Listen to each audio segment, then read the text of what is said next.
पहला सवाल, नशे की हालत में हमबिस्तरी करना कैसा? और आपके ऑप्शन ए हराम है, बी गुनाह है, सी जायज़ है या फिर डी निकाह टूट जाएगा। और आपका वक्त शुरू होता है अब।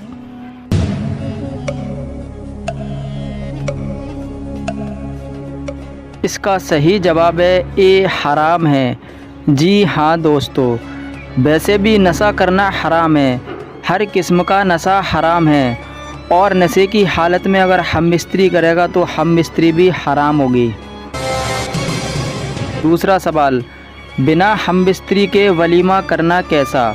और आपके ऑप्शन ए हराम है, बी सुन्नत के ख़िलाफ़ है, सी नहीं होगा या फिर डी हो जाएगा।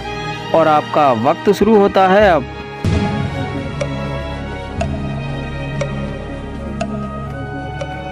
इसका सही जवाब है डी हो जाएगा। जी हाँ दोस्तों, अक्सर आवाम में मशहूर है कि बिना हमबिस्तरी के वलीमा नहीं होता, लेकिन ऐसा कुछ नहीं है। जब मियाँ बीवी दोनों के दरमियान मुलाकात ही हो जाए तो वलीमे के सुन्नत के लिए इतना ही काफ़ी है।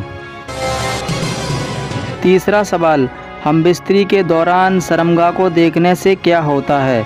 और आपके ऑप्शन ए दिल की बीमारी, बी आँखों की रोशनी ख़त्म हो जाती है, सी नामर्दी की बीमारी या फिर डी मुसलमान नहीं रहेगा। और आपका वक्त शुरू होता है अब।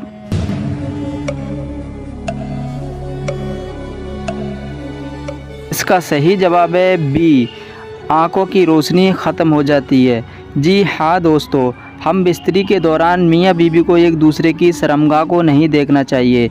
ऐसा करने से आँखों की रोशनी कम हो जाती है, बिल्कुल ख़त्म हो जाती है। चौथा सवाल, शराब की एक घूंट पीने से कितने दिन की नमाज रोज़ा कबूल नहीं होते? और आपके ऑप्शन ए 30 दिन के, बी 60 दिन के, सी 40 दिन के या फिर डी 38 दिन के। और आपका वक्त शुरू होता है अब।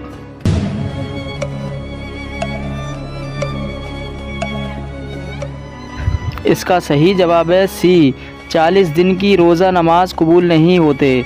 जी हाँ दोस्तों, एक घूंट शराब पीने से 40 दिन के रोज़ा नमाज कबूल नहीं होते। अब ज़रा सोचो कि जो रोज़ पूरी बोतल पी जाते हैं तो उनके कई सालों के रोज़ो नमाज कैसे कबूल होंगे। पाँचवा सवाल, बीवी से हमबिस्तरी करते वक्त दूसरी औरत का ख्याल करना कैसा?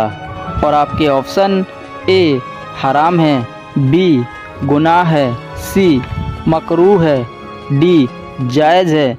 और आपका वक्त शुरू होता है अब।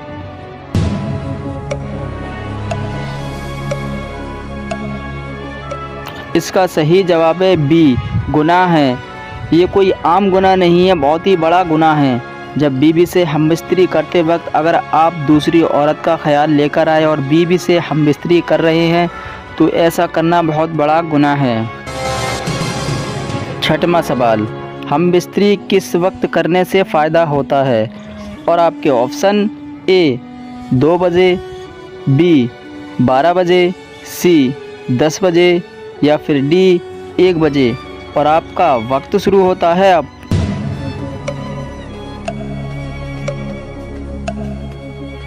सही जवाब है ए 2 बजे।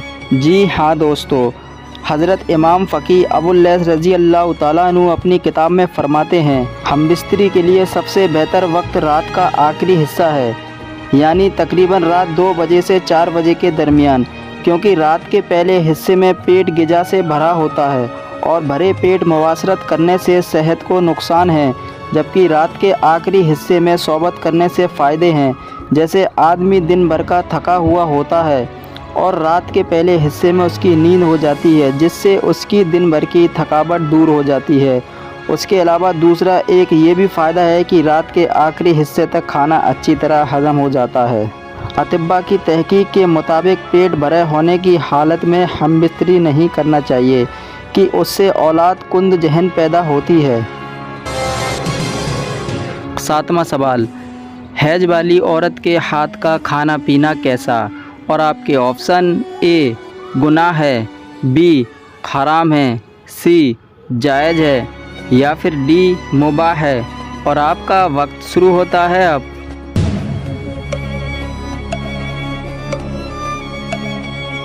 इसका सही जवाब है सी, जायज़ है। जी हाँ दोस्तों, अक्सर आवाम में, हमारे मुसलमानों में भी ये बात राइज हो चुकी है कि हैज वाली औरत के हाथ से खाना पीना गलत समझते हैं, जबकि इस्लाम में ऐसा कुछ नहीं है। ये गैरों का तरीका है। हैज वाली औरत के हाथ का खाना पीना जायज़ है। यहाँ तक कि हैज वाली औरत फातिहा का खाना बना भी सकती है, मगर फातिहा नहीं दे सकती क्योंकि उसमें कुरान की आयतें पढ़ी जाती हैं। 8वां सवाल, किन्नर किस घर में पैदा होते हैं? और आपके ऑप्शन ए अमीर लोगों के घर, बी गरीब लोगों के घर, सी घमंडी लोगों के घर, या फिर डी किन्नरों से जलने वालों के घर। और आपका वक्त शुरू होता है अब।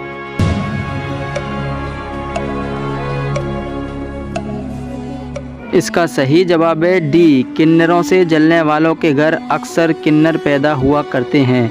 जो लोग किन्नर से नफ़रत करते हैं और जलते हैं, ज़्यादातर अल्लाह ताला उन्हीं के घर किन्नर पैदा करता है। अल्लाह तबारक व तआला हर चीज़ पर कादिर है। वो जिसे चाहे बेटी दे, जिसे चाहे बेटा दे, और जिसे चाहे दोनों को मिलाकर अता कर दे। अगर आपको ये वीडियो पसंद आई हो तो वीडियो को लाइक शेयर ज़रूर करना, और इसी तरीके के एपिसोड देखने के लिए चैनल को सब्सक्राइब ज़रूर कर लेना। शुक्रिया।